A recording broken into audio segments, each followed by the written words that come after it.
Hi guys, this is Chaplin. If you have seen my videos, you know that I got into UChicago for PT2. Today I will. Hi guys, this is Chaplin. Sorry for my dad's interesting joke. I mean, it's interesting, right? If you don't know me before, my name is Chaplin and I got into UChicago for early decision 2, and I'll be sharing my live college content and some of my reflections on this YouTube channel. So if you're interested, please subscribe and stay tuned to my videos. Today I'll be showing you guys one of my favorite essays that I wrote for UChicago, which is the quirky essay. And it will let the students to show kind of like a quirky side, more humane sides of the students. So I'll be first reading my essays because I don't know, maybe you guys don't want to hear the suggestions. Anyways, I don't know. So this is my topic. I'll be first sharing with you guys what I wrote. The strong bitter aroma of blood orange and white wine woke Mulan up. She was lying on an old leather chair. The red and yellow LED light scattered on her black lace diamond encrusted sleeveless dress. Wow, fancy. Where am I? Mulan jumped out of the chair and stood on her leather. Wait, is it leather or leather? I don't know. Leather. Cool.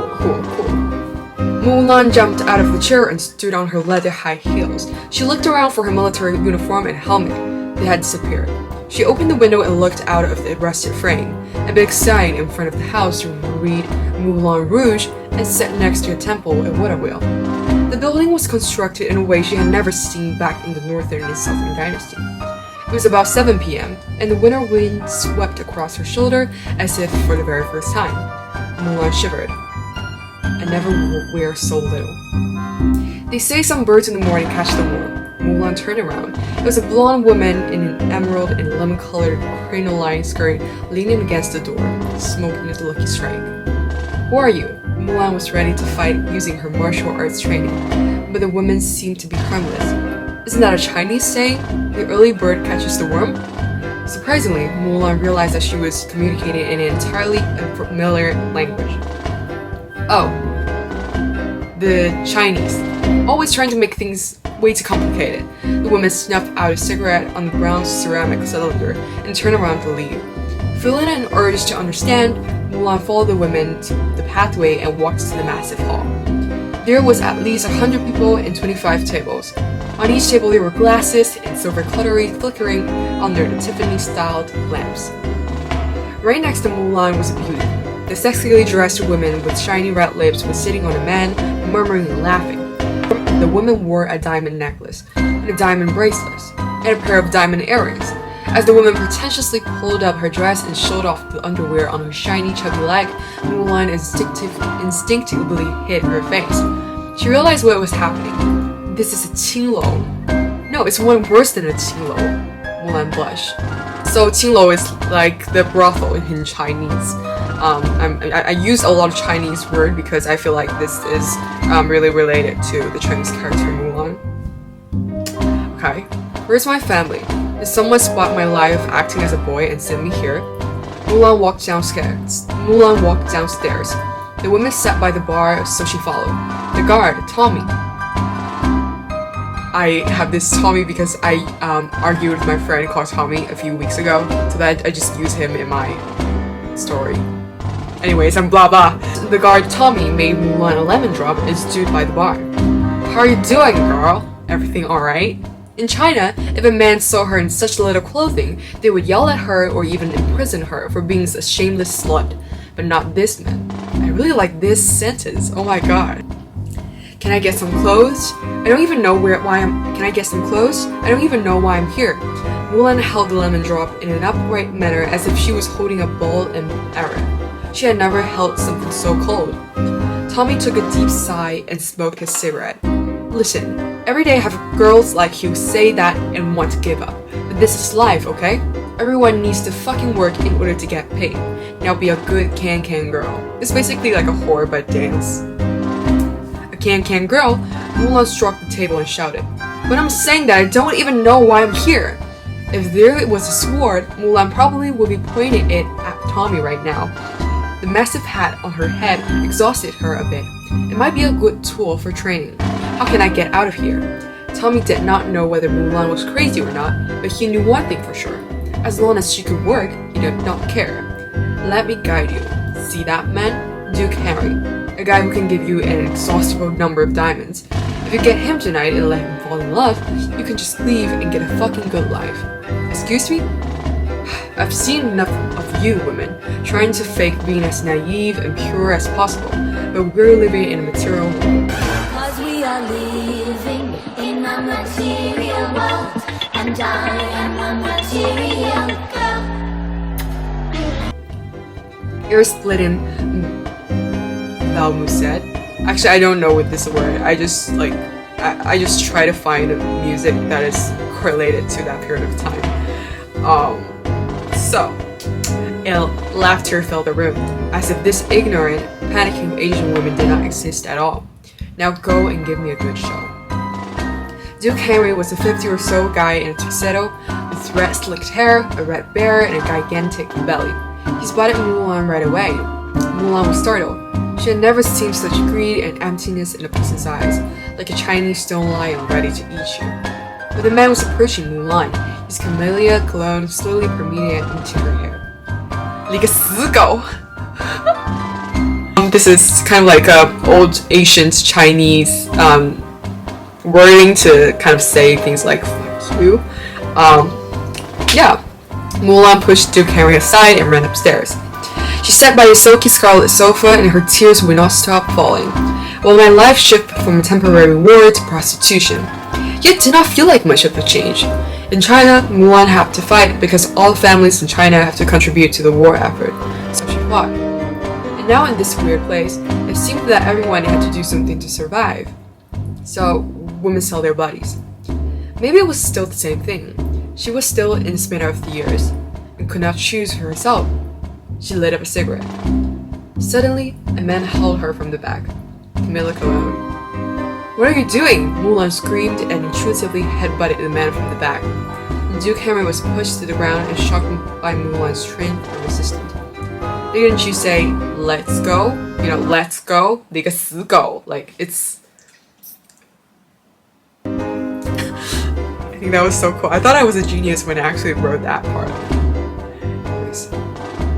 Mulan stared at Duke Henry on the ground. His golden watch's light shone through the dirt, and the diamond-encrusted face of the watch dazzled her eyes under the moonlight. The man was ugly, but it was way better than the noisy spinning Jenny that used to accompany Mulan at her Chinese home, day and night. It was not spring, so there was no cricket sound permeating in the air, no olive green foliage glowing from the giant trees, no leaves serrating at each other. The silence made Mulan feel as if she was the only one in the world. Suddenly, the wind attacked the room like 1,000 waves pushing onto the seashore. Mulan took a deep breath and smiled at Duke Henry. Yes, let's go. Oh my god, I'm shivering. 1 year later, Mulan was entitled Moulin Rouge and settled down, right in the center of Paris. So, how do you think of this one, guys? I really like this essay. I think there are so many elements in there. You know, there's a really controversial topic about nature versus nurture, and trying to say that I think nurture is a really important part, because even though Mulan is so brave and so strong in Chinese history, at least she was written to be that way. If she was, you know, found in a brothel, I don't think she's able to change her life. People say that if we dream it, we can do it. But, you know, it maybe it's just the case that you're living in a relatively good environment. So yes, if I can still give you guys a few tips for writing this quirky essay, it will be the above. So if you're still interested, please don't leave and keep watching. Or click like and subscribe, you know what I mean. So the first advice I have is that you don't need to write this year's prompts. And actually, I think a lot of people were constraining themselves into this year's prompts because they feel like it's a little bit updated and maybe it's what the admission officers are looking for. But that's actually not the case. What the admissions officer is looking for is actually just, you know, to show another side of you. So what you need to do is just to find the question that is most fit to you and can show another aspect of you. So actually, UChicago can take answers to questions of all years. So if you're not, you know, really interested in this year's questions, you can just scan through the other year's questions. And I'll put down a link below to let you check like all year's UChicago quirky essay topics. And the second advice I have is just be you and don't try to be quirky. You won't really get a really good essay if you try to be quirky and try to show like the quirky side of you. If you just write things that you like and you'll be proud of, that will just be you and that will just be quirky. You know what I mean? Everyone has a quirky side. You don't need to, you don't need to try to be quirky in order to be quirky. You're just a quirky person. I think everyone is a quirky person. You know what I'm saying? And the third advice I have is use a unique style of language if you have. I'm very pleased to inform you of some pieces of information that will increase your crystallized knowledge. For creative writing or storytelling, I really like to use a lot of descriptive words in order to make my story seem more vivid or more interesting. So if you have a certain kind of style, but it is kind of like flamboyant of my language, or it's simple, it's cute in your language, but just try to use that, because if you're writing in such an official sense, it's hard to get into know you from a more interpersonal level. The fourth advice I have is to write about something other than your major. Actually, it's not a promising thing that you will not get in if you write about your major for the second essay. But think about it, you have already written about like 60, 100 or more words about your major and your like research in your academic area, things like that. And like, why spend another 600 words writing about the same thing? The mission officer will not care that much. I mean, they won't. I don't think they'll technically care that much. She should have written about her major more. I would have admitted her. What a pity.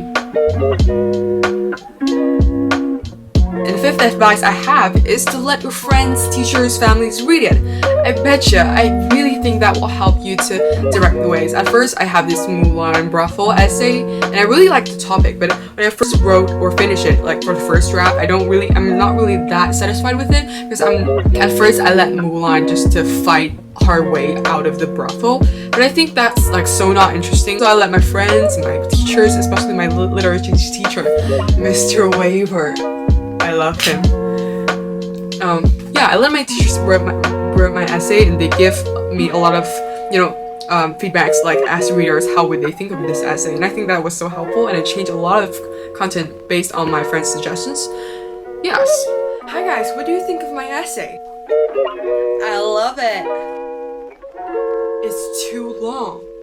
You can't even get into a top 30 with that essay. The possibility is that your friend's advice will not correspond to your actual preferences, so I think you'll need to make your own judgment. So yeah, this is all of my UChicago quirky essay video. I hope you guys can enjoy my advice and of course my essay. And if you have any questions, please feel free to DM me from any whatever social media. And the next time I'll share with you guys how I pick UChicago as my ideal school instead of going to the other school that I was actually admitted long before, Cambridge University, which is like one of the best universities to study economics. But I'll see you next time.